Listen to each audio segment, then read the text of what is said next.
To me, coaching is about working with the experience that the individual already has. It's about helping them make the most of that experience. It's about helping them derive learning from the things that have happened to them, and make some sensible choices about what they can do next. So from an HR point of view, that's where I think that the emphasis ought to lie.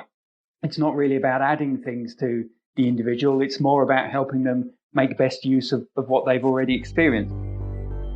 Welcome to the HR L&D podcast with your host, Nick Day. Tune in to discover what it takes to truly develop within human resources as we delve deep into growth, engagement, and leadership strategies that will help you unlock the hidden potential within your business. By listening to this podcast, we hope to empower you and your workforce towards achieving significant HR organizational success.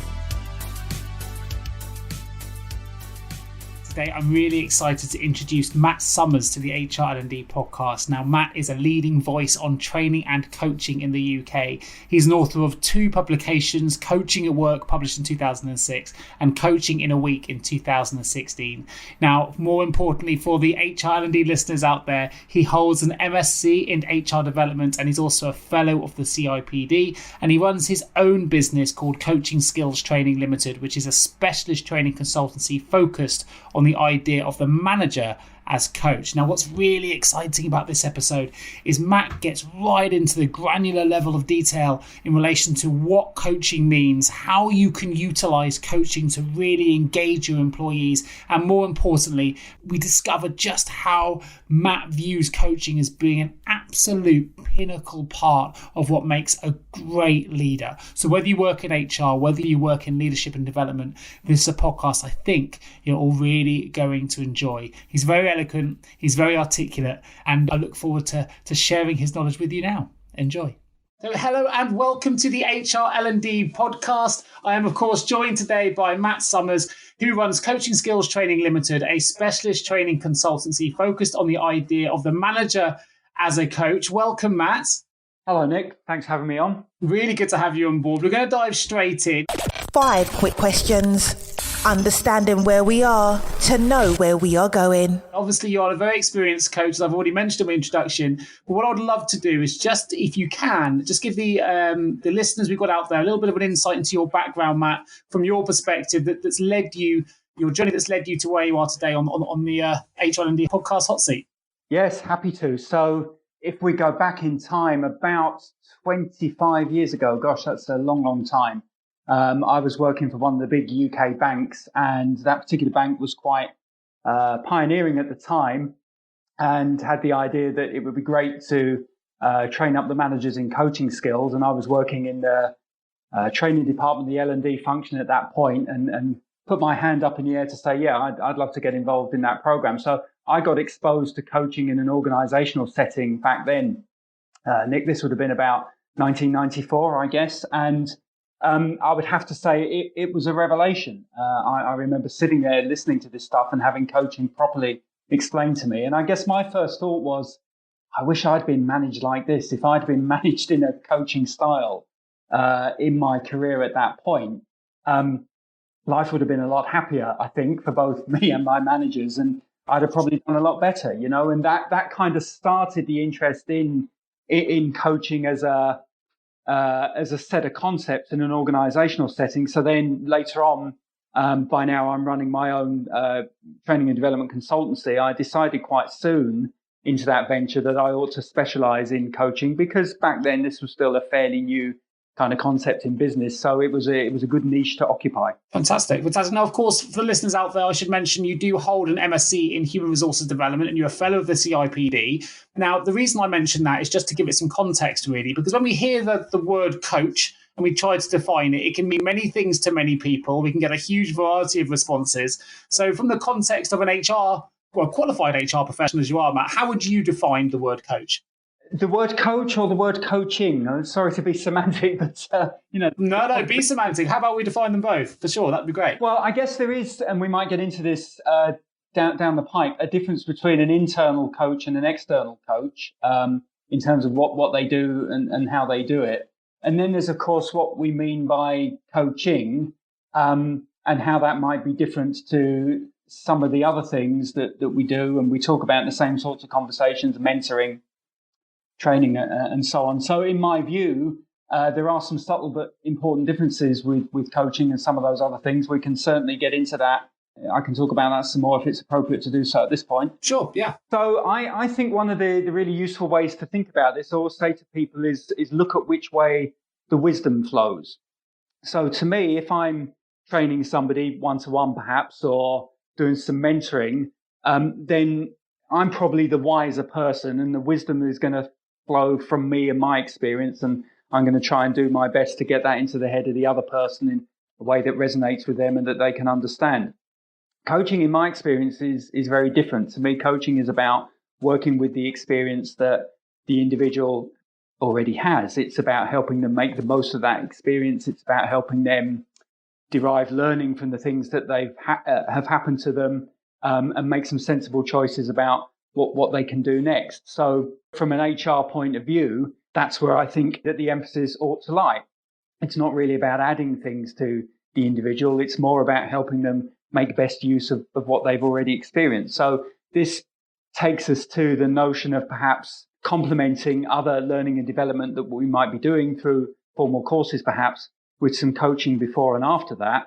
That can be hugely powerful. Coaching before somebody attends some training can really help them become focused on what it is that they want to get from that training event. And if they're focused on what they want to get from it in advance of it, then they're more likely to spot those sort of opportunities or those learning points when they arise.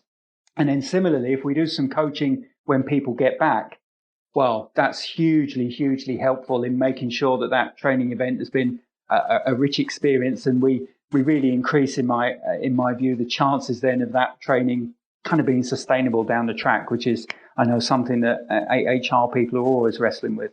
Sure, that makes sense. So can any HR leader, L&D professional, predominantly, obviously, of course, are responsible for this kind of area, but can any HR manager be a coach? Well, I'm reminded of the line, I think it was from the movie Jurassic Park, where something along the lines of just because you can doesn't mean that you should. But let me sort of unpack that a little bit. I mean, I think that, yes, I think that the skills and attributes of coaching are available to anyone who's mindful to do it. Some are going to be better than others. It's been my experience that there are life's natural coaches who were probably doing coaching long before it had that label and can certainly pick up a few hints and tips and away they go. Other people, it's maybe not their natural style, or they've become very, very entrenched in what we tend to think of as a kind of command and control type approach. For them, it can be more difficult. But in my experience, yeah, I think anyone who's willing enough to try can probably make a decent fist of it.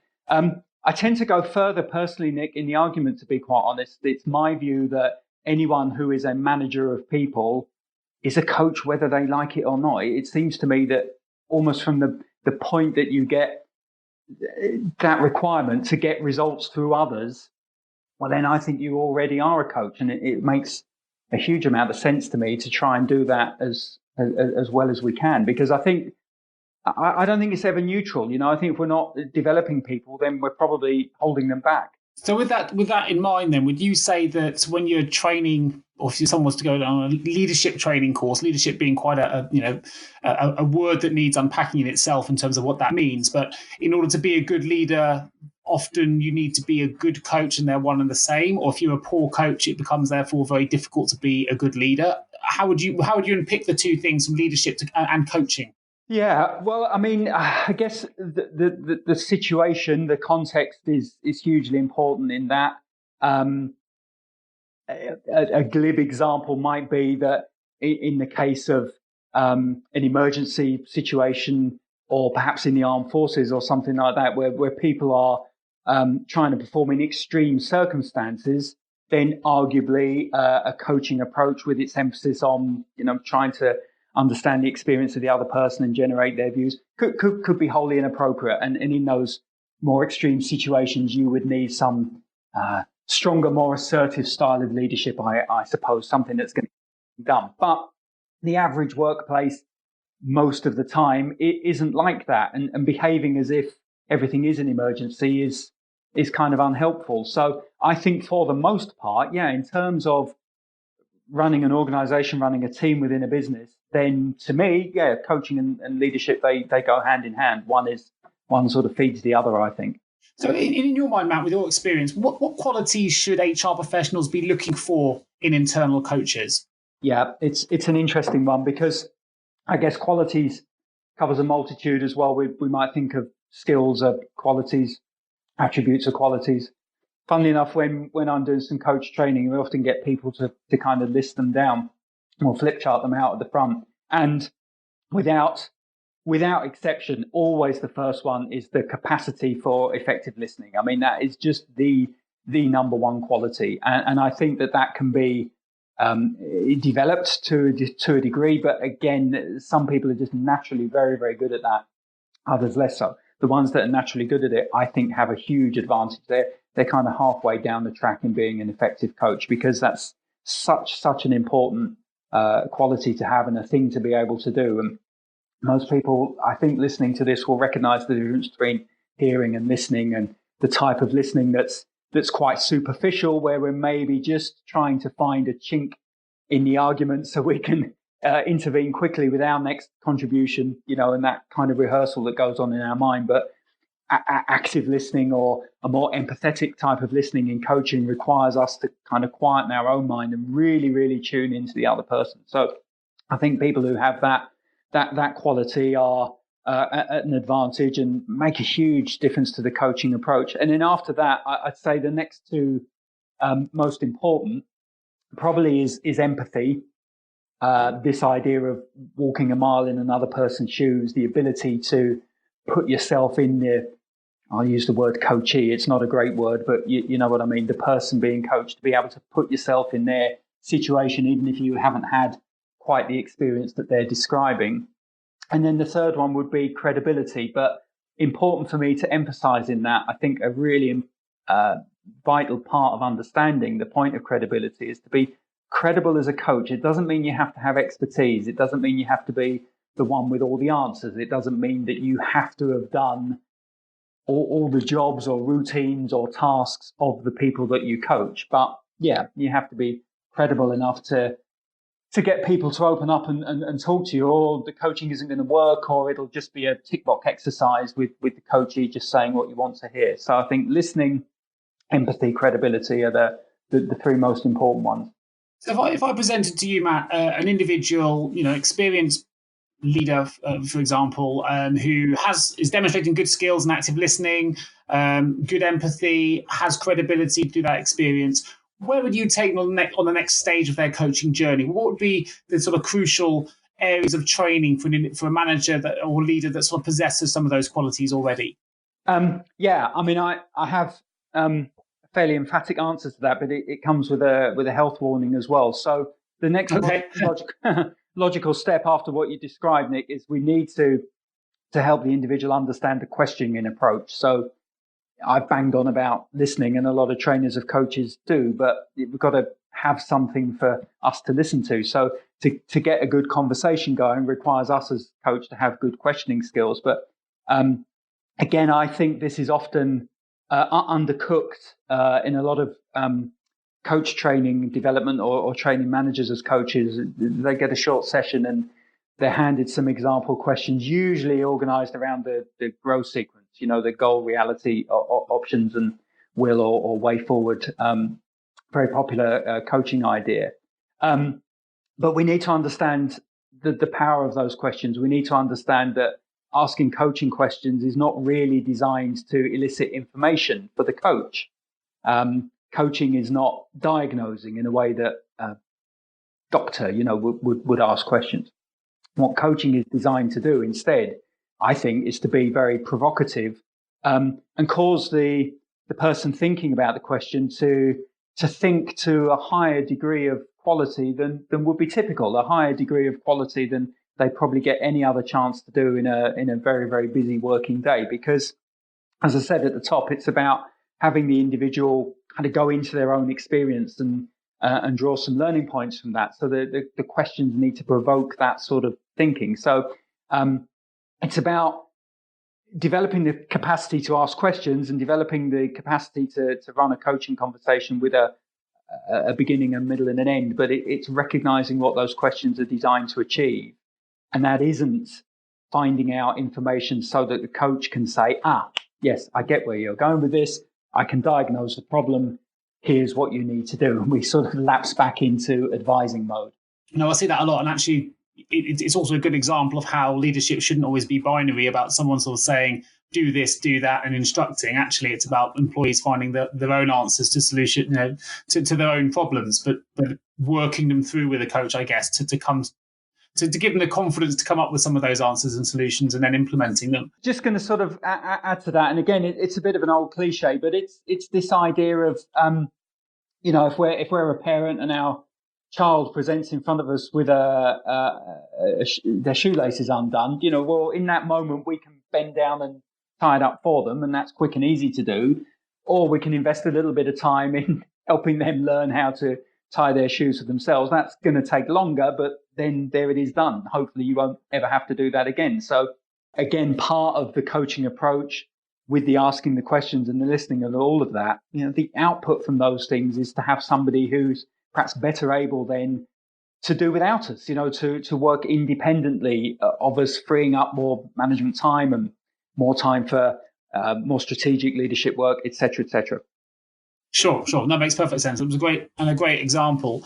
So to bring it back into the context of an L&D professional potentially listening to this, we know that often, they're going to be the individuals required to encourage employees of a business to take up more coaching, to take up more training, to upskill departments, whatever it might be. We also know that working against them, whether you work in HR or any other department, is the matter of time. And often time is one of the biggest obstructions to individuals wanting to take up training because they don't have the time to do it or they don't feel that they need it.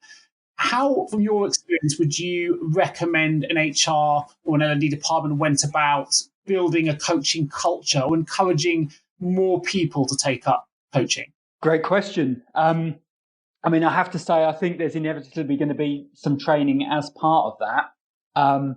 But that doesn't have to be lengthy classroom sessions or qualification-based approaches necessarily. There's a huge amount these days that can be acquired online, of course, although I personally take the view that it's very difficult to replicate online the kind of the skills practice that you would need to do inevitably to kind of get good at coaching. But then I think there are other things that we need to do around that to make sure that any time that's invested in upfront training is then maximized, so that we get that kind of value. So, for example, I think one of the things that HR can do quite readily is break the notion that coaching is remedial. I think in organizations, this is a bit of an easy rabbit hole to chase down, that somebody gets coaching when somehow something is going wrong, so there's some underperformance or there's been an incident that needs repairing, in inverted commas. I think that's a bit of a mistake because one, I think that kind of undervalues all sorts of other things that coaching can be very useful for, not just remedial stuff. And the other thing is it tends to have people feeling a little bit exposed then if they're getting coached. Their reaction might be, well, why am I getting coached? What is it that I've done wrong? So if that's how it's been sort of set up or positioned, then we can understand why some people might be reluctant to get involved. So this is my roundabout way of saying one of the great things that HR can do, I think, is encourage the already high performers to very visibly take up coaching, because in my experience, that sends a huge message out there that this is a really, really good thing. If people see some of the people that are widely known as acknowledged as good people in the business or in the organization, yet they too are taking up the coaching that's being offered, whether that's internal or external, that sends a hugely powerful message. And I suppose this kind of resonates with the sporting world. Often we talk about that in coaching conversations, where even the very best performer wouldn't dream of trying to operate free from a coach, but it's hardly as if their skills and abilities are in decline, and there's a remedial aspect needed there. Some of the very, very top performers still regular ongoing coaching. And the coaching, of course, is not about at that stage giving these people new skills or new abilities, but it's more pure coaching. It's absolutely about helping them make the best of what they've already got. Sure. No, great answer. And I guess, the saying that comes to mind for me when you're talking through that is the old adage that prevention is better than cure. That if you're able to, be proactive to encourage a philosophy or a culture of coaching before there's a problem, hopefully the problems never arise, number one, because you've got the coaching in place to prevent it. Would be then you're not treating it as a reactionary process to bring coaching, as you say, because of underperformance or something different. So I can totally understand that. Well, I agree. Yeah. I mean, I think, again, that too often we coach because something went wrong. Now, coaching is a great way of identifying what went wrong, trying to understand where the warning signals might have been that something was about to go wrong, and then perhaps making some changes in systems or processes or whatever's needed to try and make sure the same thing doesn't happen again down the track. But yeah, had we had a coaching conversation in advance of the crisis, well, then maybe it would never have happened in the first place. So coaching in advance of something happening is just as, if not more important than coaching after something has happened. I've got a coach, albeit not in a recruitment context, but I'm going to take it slightly left field here, but I've got a coach for running, and I have a running coach that helps me in peak performance. And something I always struggled with was things like injuries, and I wasn't quite getting to the level I felt I could get to. And one of the first things they implemented, and it won't be a surprise to those out there that enjoy sports of any kind of level really, but that is I didn't do enough stretching, warm-ups, mobility, flexibility work. Because I felt like if I wasn't really under some kind of stress and I wasn't hammering the treadmill or the road, that I wasn't really making progress. But actually, in increasing the mobility work, my injury rate has gone. I'm not injured now; it's gone a lot better. And actually, it has knock-on effects on performance as well. But because you're not always breaking your sweat doing it, you don't always necessarily see the benefits immediately. And that's when you trust your coach that they know what they're doing and they're giving you something, because that's where their expertise lies, it's going to help you in the longer term. And it's only really now I'm starting to see that myself, albeit it's not a professional example. It's a good example of prevention rather than cure sort of later on. Well, I think you see, I think you see the organisational equivalent of not stretching and attending to those sorts of things in organisational life. I mean, how often do we go finish off one project and leap straight into the next one without taking any time really for the download, that time to reflect on what happened, what went well, what went less well, given our time again, what we would do differently. Certainly in my organizational experience, there's rarely the time devoted to being able to do that. So we launch straight into the next project without learning from that prior experience, and lo and behold, go on to make the same mistakes again. To me, that seems to resonate very clearly with the idea you describe about never stretching properly, warm-ups, warm-downs, and so on that a runner would do. Sure. No, but perfect. Well, listen, we're going to find out a little bit more about some of the books that you've written in part 2, and we're going to touch on some subjects, including employee engagement, which is a really hot topic right now. So before we get there, though, Matt, I'd just like to find out a little bit more about you. Time to find out more about you. Number one, who are the sort of the two people who have been the most influential to you in your career to date? Oh, wow. Okay, so I've been really, really fortunate in my career to learn from the knee of the two masters. So many people tuning into this, if they're in the UK, will know of the late Sir John Whitmore, who sadly died last year, seen widely as the pioneer of coaching in the UK. So the story I was telling earlier on about my initial exposure to coaching and my first coach training, I was lucky enough that was delivered by Sir John back then. And he and I kept in touch in the years that followed. He was hugely helpful to me when I set up my business and wanted to specialize in coaching, and lent his support to the books that I wrote. And I found him to be the absolute epitome of good coaching. It's unsettling sometimes when you meet your heroes in this life and they perhaps turn out to be less sincere than you'd hoped. But my goodness me, anything but the case with John. He was the living embodiment of coaching. And I was very, very fortunate, I think, to spend some time with him and to be coached by him. amazing guy.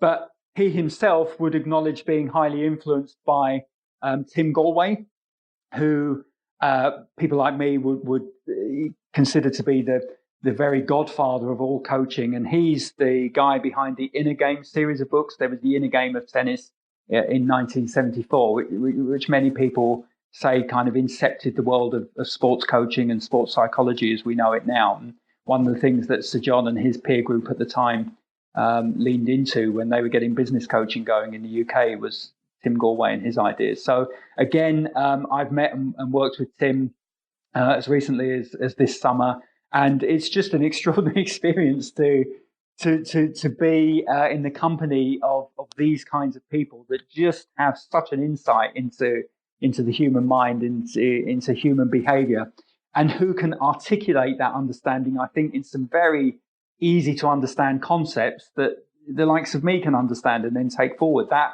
I think, is the great gift. So those two guys, who anybody with even a passing interest in coaching will know, have been instrumental in the approach that I take. And like I say, very, very fortunate to have had that experience.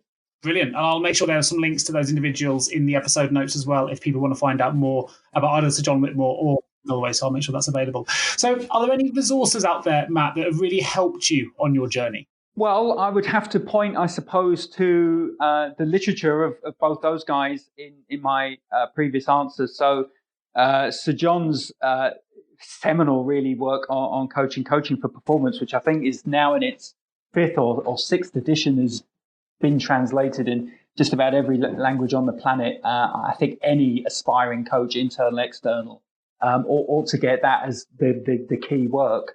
And then go into any of Gallwey's Inner Game series. So I'd recommend either the Inner Game of Tennis. I mean, people say to me, Matt, what's the best business book you've ever written? And I'll often say the Inner Game of Tennis, which kind of gets some strange looks. And I'll say, but tennis is kind of irrelevant. That just happens to be the context that Tim Gallwey learned his stuff in. But honestly, if you read that book, there are so many life lessons and therefore so many business lessons from that. So those two, I mean, I've got very well thumbed copies of both of those books on my shelf, and I probably read each of them about once a year. And it'd be one of those, Nick, where every time I read them again, I get some new insight, and it frustrates the hell out of me because I think, well, why didn't I get this last time? And I could have been using the idea. So for me, it was books. These days, all sorts of online resources, any of the coaching bodies, the ICF internationally, the Association for Coaching here in the UK, all of their stuff, I think, absolutely fantastic. The webinars and the recordings of those webinars. I guess the great challenge really is sort of knowing what to pick and choose, because there's so much out there. It can be a bit overwhelming, but there's some real quality material online. Excellent. Fantastic. Well, again, I'll make sure that both those books are linked in the episode notes for those that are interested in picking up either Coaching for Performance or Inner Game of Tennis. I quite like the idea of the Inner Game of Tennis because sometimes I read a lot of business books and you can get a little bit, what's the word I'm looking for? Overwhelmed, I guess, with the amount of business literature, as you said, out there. And being a fan of sports, actually taking a sporting approach that I can adopt, I think would probably suit me. I'd take a look at that myself. It sounds quite interesting. Well, yeah, I mean, I highly recommended. And Tim Gallwey wrote a book, I think it's about 2000, this one was released, called The Inner Game of Work. Because what had happened with the Inner Game of Tennis is a lot of the guys that he was doing tennis coaching for at country clubs around California where he lived were, C-level executives in US corporations at the time, and coming back to Tim and saying, well, look, you've helped me with my backhand. Can you please come in and help me with my sales team or whatever it was? And of course, the answer is, well, yeah, because the principles are exactly the same, because the principles are to do with helping people learn from their own experience. So whether that laboratory to discover that is the tennis court or the cubicle or the office or the meeting room or the training room, it doesn't matter. The principles are exactly the same. They easily translate. Excellent. Fabulous. So we're going to have 2 more questions. Let's have a bit of fun before we jump into part 2. If you could be given any superpower, what would it be and why? I think invisibility. I guess that probably comes up quite a lot. Well, people always take two approaches. I think people either take the fun approach and shoot ice from their hands or something similar, or they think really deep about it and want to have more empathy in the world, whatever it might be. So let's go with invisibility. Tell me why invisibility. We'll work out which angle you've taken. Well, because I would like to be invisibly present on some coaching conversations. Particularly those kind of students, if that's the right word, of mine down the years, who assure me that they take on board my every word and implement my every suggestion. I'd love to see that in operation, but you can't do that visibly because people tend to get a bit sort of awkward and upset and they change their behaviour, So it would be lovely to see people acting free from the observer. It would be a researcher's dream, wouldn't it, to be present, seeing what you've taught playing out without influence how it's being out, because people are modifying their behaviour they can see in the corner. No, I totally get it. Being a fly on the wall, as they say, would be something I think all of us would like in some way or another. So no, I totally understand it. Great answer. So last question before we dive back in. If you could invite 3 people to a dinner party, they can be dead or alive, who would they be and why? Goodness me. Well, I'd have Sir John and Tim again, but I've already spoken a lot about them. So let's try and branch out from that.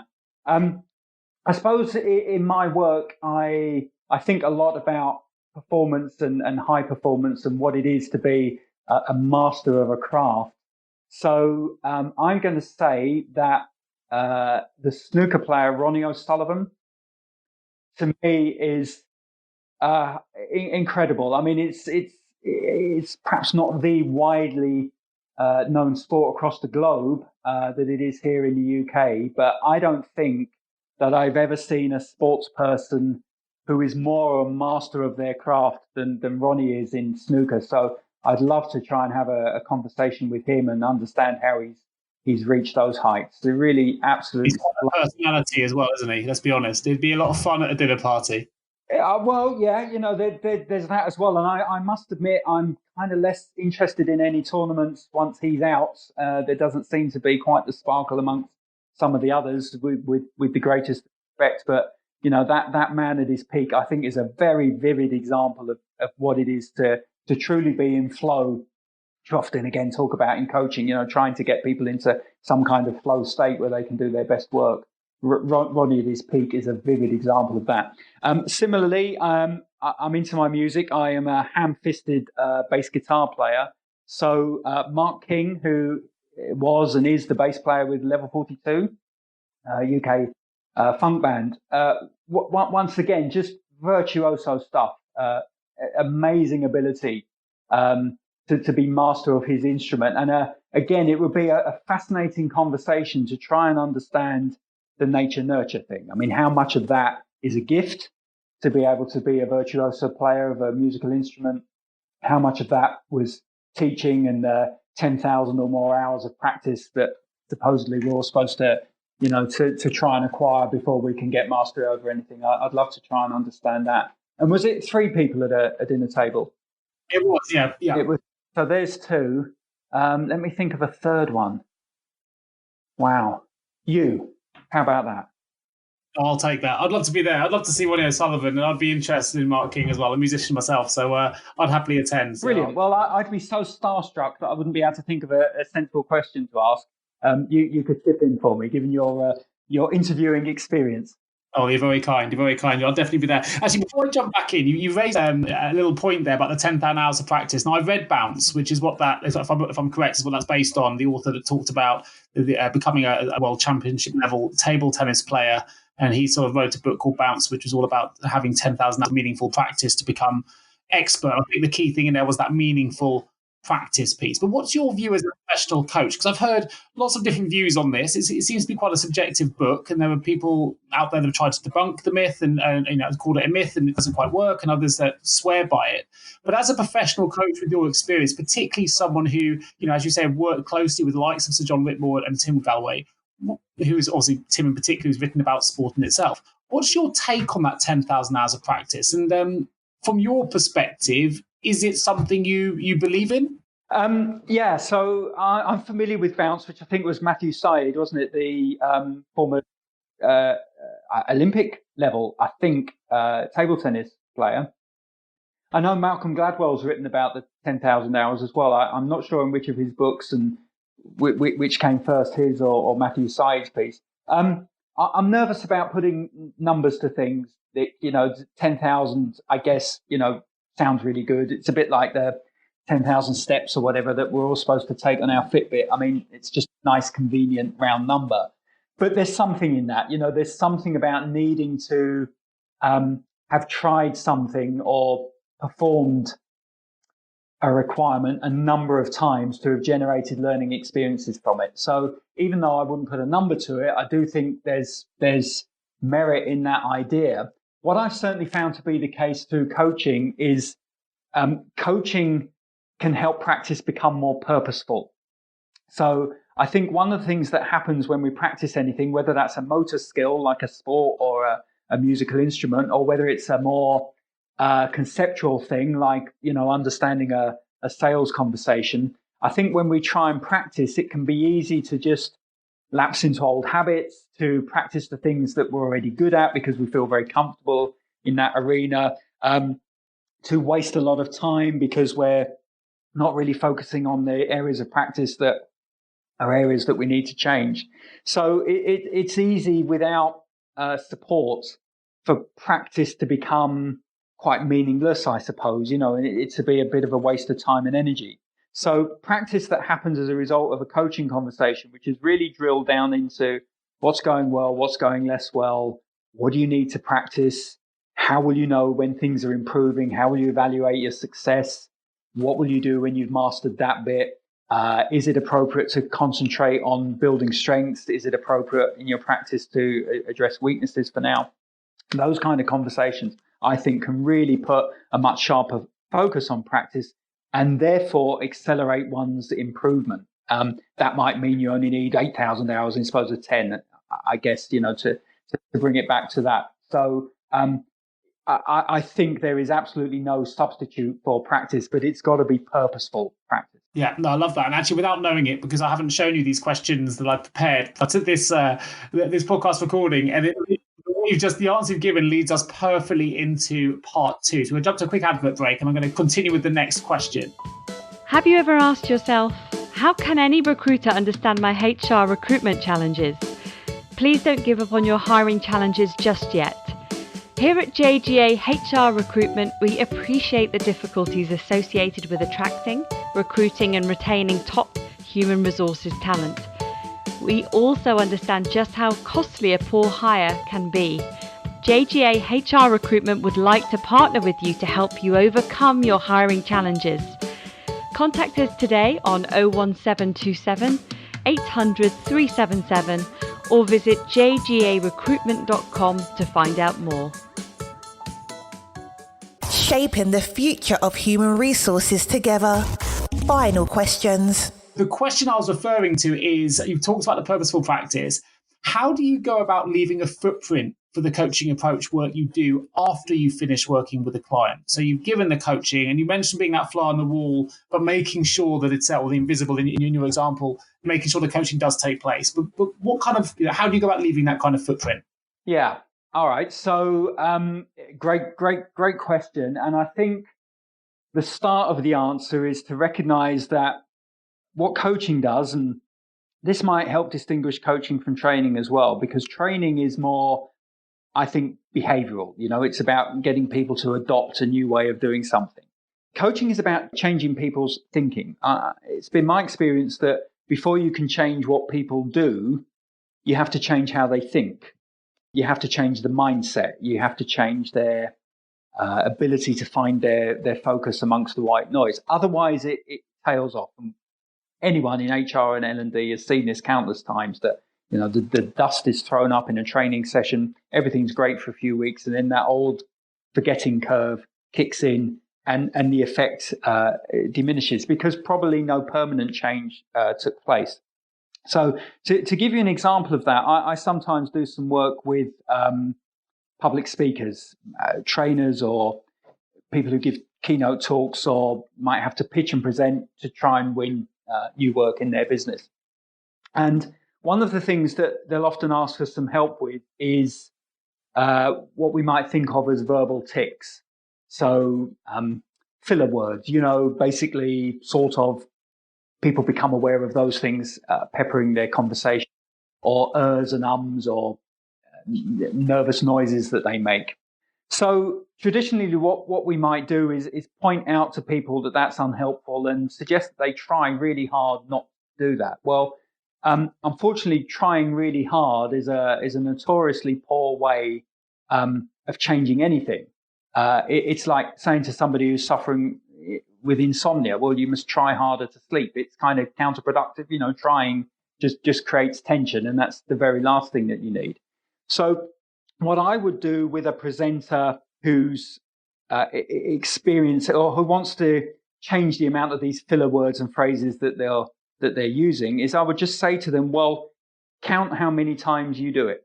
So in this next practice presentation, don't worry about trying to remove the ahas, the ahums, the you-knows. Just count how often you do it. And they'll say, well, that will be really awful, won't it, if I do it a lot? And I said, well, let's not judge it as good, bad, or otherwise at the moment. Just count how often it happens.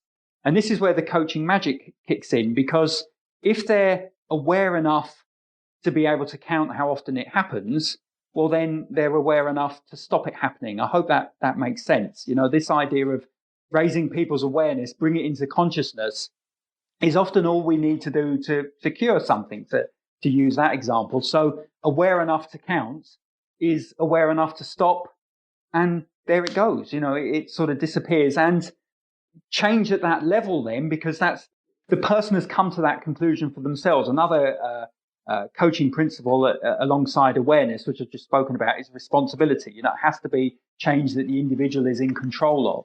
So because they've arrived at that that conscious awareness of what they're doing for themselves, it's not been imposed on them from the outside. They're not trying to adopt a behavior to meet some external standard. Then in my experience, it tends to be much more permanent.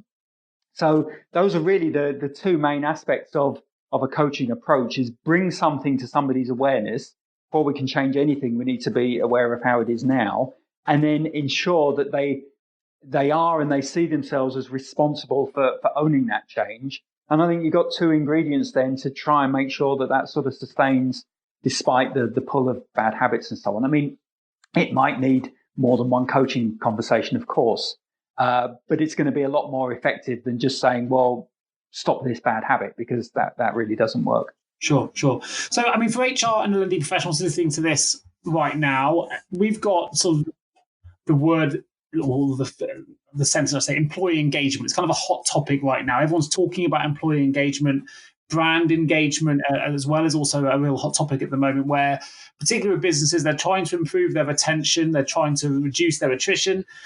We see it all the time as HR specialist recruiters. People are looking about and asking us questions about salaries, how they can attract more people to their brand, how can they can keep them engaged to improve those retention levels. So being such a hot topic within HR circles, and with this in mind, how would you recommend businesses approach gaining more loyalty, trust, and commitment from its people through your kind of coaching approaches? Yeah. Well, I wouldn't pretend to be an expert on the technicalities of employee engagement across the piece, as you describe it. But I suppose the window that I look into is that old cliche of people join organizations and then leave managers. I think that an individual's relationship with their line manager, the person that they consider to be their boss, is a huge component of their sense of engagement, and probably one that might, if it were an inappropriate or not a particularly productive relationship, I fear it would probably trump some of those others that are more in the realm of, pay and reward and so on. And coaching absolutely speaks to cementing effective relationships between a line manager and their team member. Because if you take a moment to think about it, if you're my team member, Nick, and I take a coaching approach with you, that's probably going to see me asking a lot of questions and listening very, very carefully to your answers. That's very visible demonstration that I value and honor your input, your experience, that I see you as a a professional person with a point of view that I'd also avail myself of your manager. So that's a powerful building block of trust, which, as you've said, is in itself a powerful building block then of engagement. Also, if I'm having a coaching conversation with you, I'm going to get through that conversation an awful lot of insight into what makes you tick at the individual level. So I'm going to get insight about what you find engaging. I'm going to get insight around what you find to be motivating.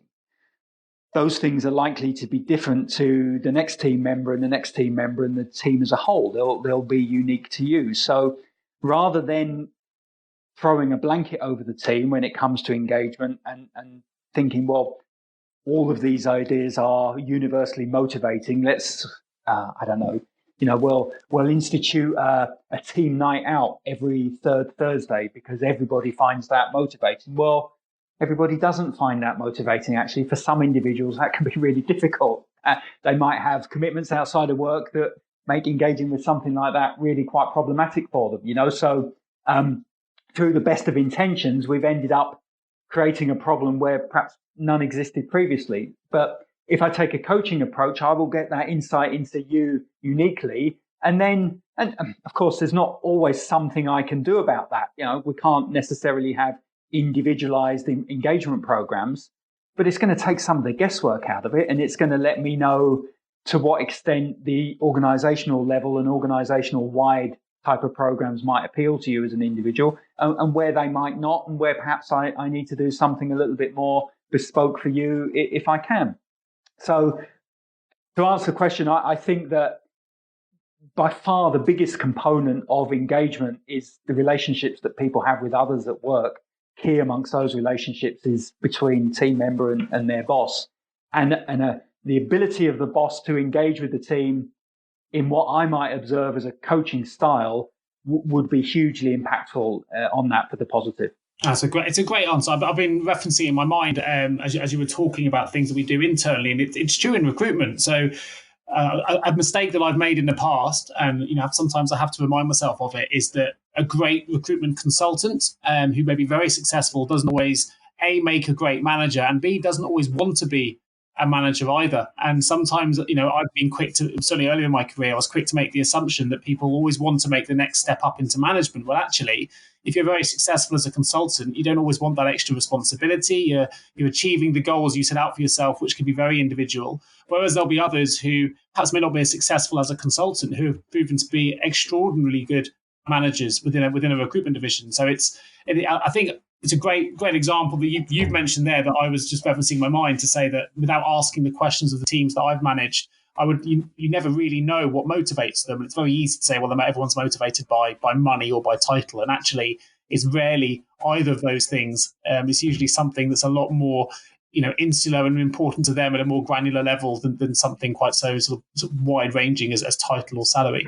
But I learned that the hard way by making mistakes, for sure. Yeah, well, likewise. And I will have this conversation with managers and leaders quite a lot these days, and we'll talk about what it is that people find motivating. And then sometimes a manager will say to me, well, be it pay or conditions or title or status or whatever, the motivator that they latch onto is they'll say, well, it motivates me. And I have to say, yeah, but you're not a particularly representative sample of the wider working populace. You're just new. So the fact that you find an aspect of working life motivating does not give any clue as to what your team members do, and whether or not you think that they should is kind of by the by. It doesn't work like that. But to come back to your point on recruiters and managers, I see this a lot in the sales environment. So how often is it the case that the person that gets the job as the sales manager is the currently best performing salesperson who are powering through their numbers each quarter and so on? But countless times I think that's an error, because to me, the skills and qualities that you need to be a very effective salesperson often don't read across to being an effective sales manager. In fact, sometimes they're kind of poles apart. And therefore the successful salesperson, when it comes to making the transition from getting results for themselves to getting results through others can become highly, highly frustrating because it just doesn't work anymore.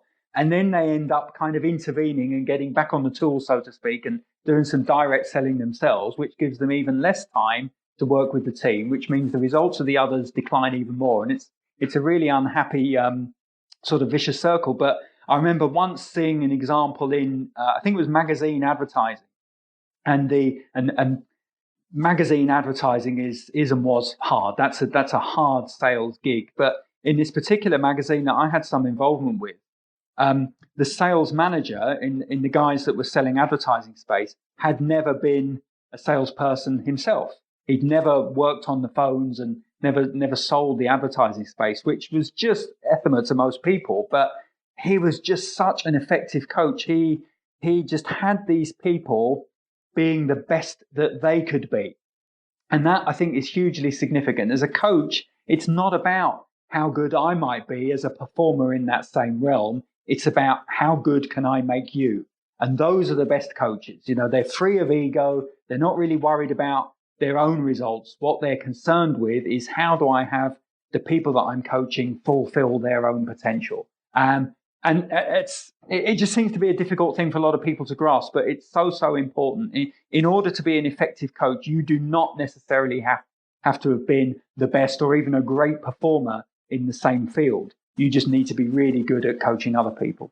And you do touch upon some of these, or actually most of those elements in your book, don't you? Your first book, which is Coaching at Work, Powering Your Team with Awareness, Responsibility and Trust. And I will put a link to the book. It's on Amazon in the episode notes for those interested in finding out more about it. But I know in that book itself, you discuss how businesses, try to balance the needs to do more with less. And you can do that by creating environments in which people can grow, develop and achieve their aspirations. Obviously, you've touched on a lot of those areas there. Is there anything more that the businesses can do to achieve more with less? Yeah, I think it's about, it comes down to learning. So Tim Gallwey, who I referenced earlier, behind the inner game of tennis, has a concept which he calls the PLE triangle. And in that triangle, those letters stand for performance, learning and enjoyment, arranged on a triangle, which suggests that we need those three things in balance. So the idea, without getting into too much detail, is that if we can create environments, Nick, in which people can perform, i.e. do something well and derive satisfaction from that. So if they can perform and they can learn and they can enjoy their work experience in equal measure, well, then we've set up the conditions really for high performance. But all too often in organizational life, we concentrate only on the P for performance and neglect learning and enjoyment.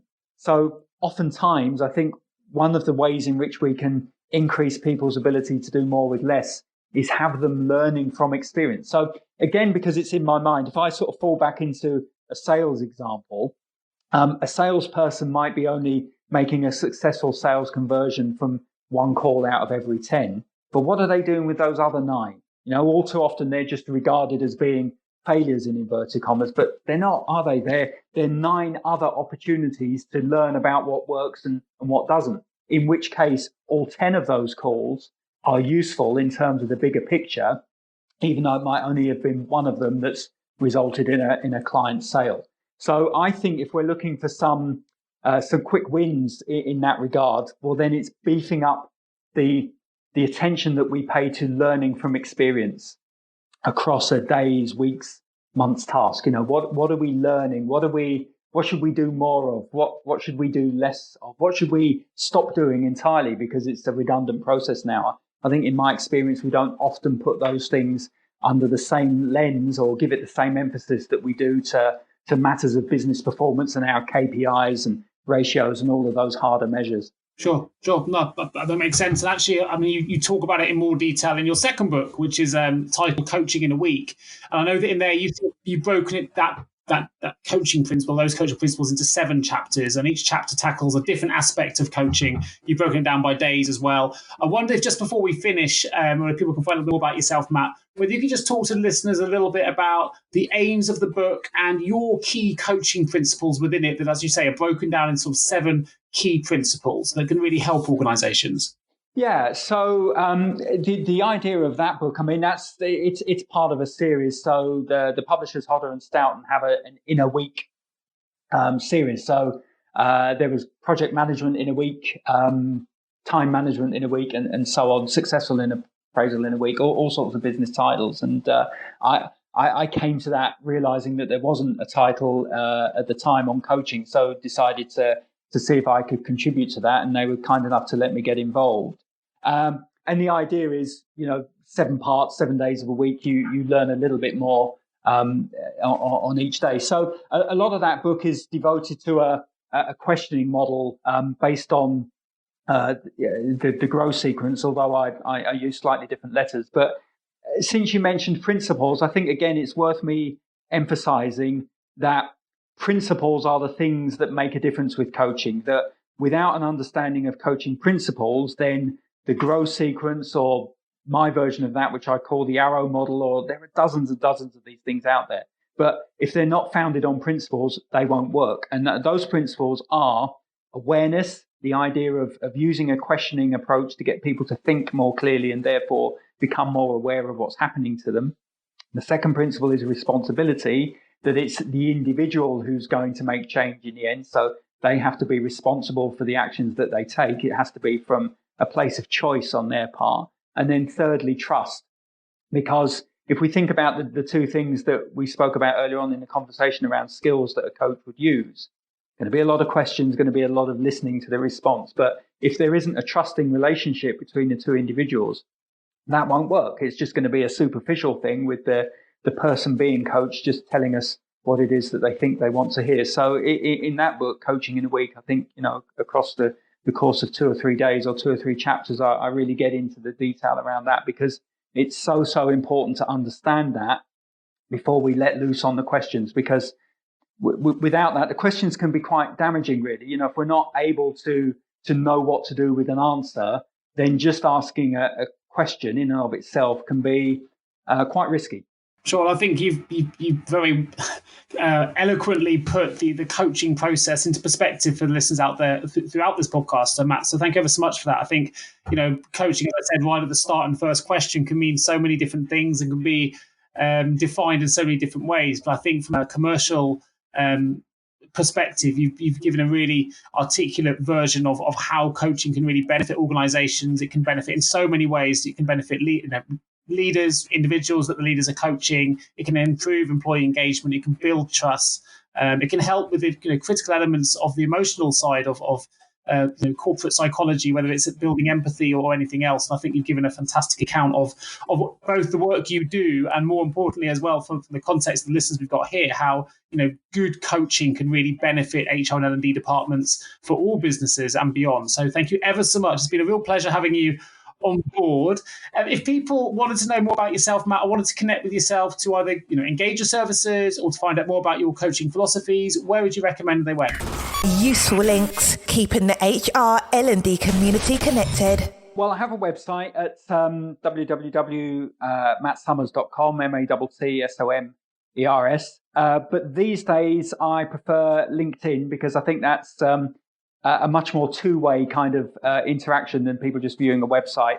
So I'm on LinkedIn at /Matt Summers, spelled the same way, obviously. I'd love to connect with people on there, and we'll be more than happy to engage with anyone who's come by me by way of this podcast. That would be great. Excellent. Fantastic. It's obviously how we got talking as well, Matt, to start this podcast on its route. So it's a great way to connect. I'm a big fan of LinkedIn as well. And I'll make sure that the links to both your LinkedIn profile and your mattsummers.com address is in the episode notes. So if people want to fast track links to Matt's profile on LinkedIn or to his website, just click onto the episode notes and you should be able to click straight through either from your mobile device or your desktop device or whatever tool it is you're using to access the podcast. I'll also put some links on there as well to the 2 books I've mentioned. So the first, just to reiterate, was Coaching at Work, Powering Your Team with Awareness, Responsibility and Trust. And the second book is Coaching in a Week, both available on Amazon. So you can either do a search on Matt Summers or do a search for either of those and you'll find it. But I'll also put the links to both those books in the episode notes as well. Of course, just to finish up, if you are an HR L&D professional listening to this podcast and you've got an HR, HRIS or L&D related vacancy and you need some specialist HR recruitment support, please do get in touch with me. I would love to help show you what a great HR recruitment experience can feel like.